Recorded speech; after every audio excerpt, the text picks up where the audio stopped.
गंगनानी बेली bridge को बनाकर सबसे बड़ी जीत हासिल की है, लेकिन चैलेंज अब भी कायम है क्योंकि रेस्क्यू के मोर्चे पर अगली लड़ाई गंगनानी से 7 किलोमीटर दूरी पर शुरू होने वाली है, जहां लैंडस्लाइड के कारण पूरी सड़क तबाह हो चुकी है। ब्रिज बनाने के बाद अब बड़ी बड़ी मशीनों को आगे पहुंचाने का काम शुरू हुआ है।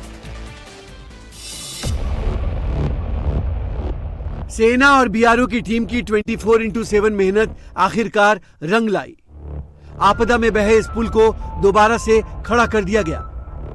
उत्तरकाशी के धराली में 5 अगस्त को आई आपदा ने धराली मार्केट और हर्षिल कैंप को भारी नुकसान पहुंचाया था, तो धराली और हर्षिल की कनेक्टिविटी को भी बुरी तरह प्रभावित किया था। हादसे की भेंट चढ़े गंगनानी के बेली पुल की मरम्मत पिछले 4 दिनों से जारी थी, जिसे सेना और बीआरओ के जवानों ने रविवार शाम को पूरा बना लिया। इस पुल के बनने से अब धराली में रेस्क्यू के मोर्चे पर और तेजी आएगी, साथ ही बड़ी मशीनों को सड़क निर्माण के लिए आगे ले जाया जा सकेगा। ये जो पुल है गंगनानी का, इसकी तस्वीरें आप देख रहे हैं, पूरा फ्लैश आउट हो गया था। बीआरओ ने साथ ही आर्मी ने इसको लोहे का पुल जो है, जिसे वैली पुल कहा जाता है, इसको बनाकर तैयार कर लिया है कि इसके आगे भी कई जगह हर्डल्स हैं, कई जगह जमीन जो है वो पूरी तरीके से फ्लैश आउट है। फिर बीआरओ की टीम आगे जाके उसको तैयार करेगी ताकि हर्षिल तक सड़क मार्ग पूरी तरीके से सही हो सके। गंगनानी में पुल बनाने के बाद रेस्क्यू टीम और बीआरओ के साथ सेना के जवानों की अगली चुनौती गंगनानी से 7 किलोमीटर दूर हर्षिल के रास्ते में हुआ कटाव है, जिसमें आधा से ज्यादा सड़क बह गई है। अब रेस्क्यू में लगी एजेंसियां इस रास्ते की मरम्मत में लगेंगी।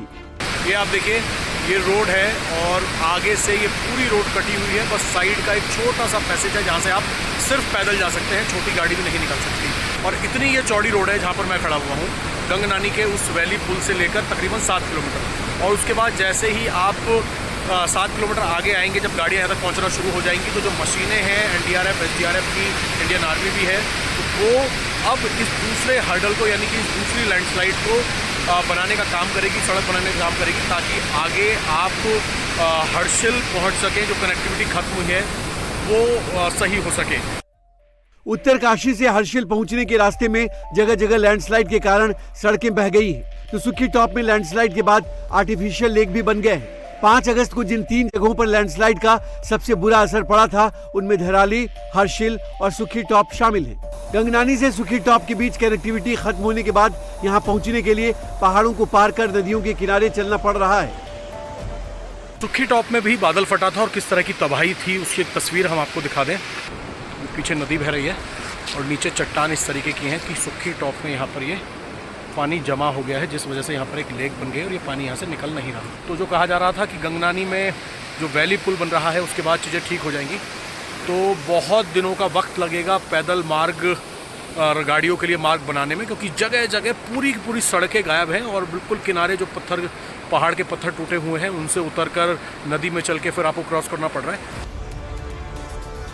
गंगनानी से कई बाधाओं को पार करने के बाद हर्षिल कैंप पहुंचते ही यहां पर भयावह मंजर 5 अगस्त को आई आपदा की कहानी बयां कर रही है। आपदा में आर्मी कैंप को भारी नुकसान हुआ है। यहां अभी सेना के लापता जवानों की तलाश में सर्च ऑपरेशन जारी है।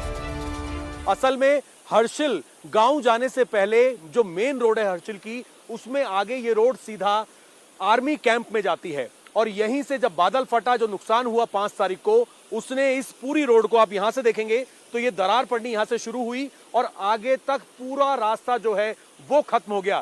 पूरा का पूरा पहाड़ जो है नीचे गिरा हुआ है, जिसके अंदर स्ट्रक्चर दबे हुए हैं। इसी के अंदर आर्मी पर्सनल दबे थे और अभी भी सर्च ऑपरेशन इन आर्मी पर्सनल्स को ढूंढने के लिए आर्मी चला रही है।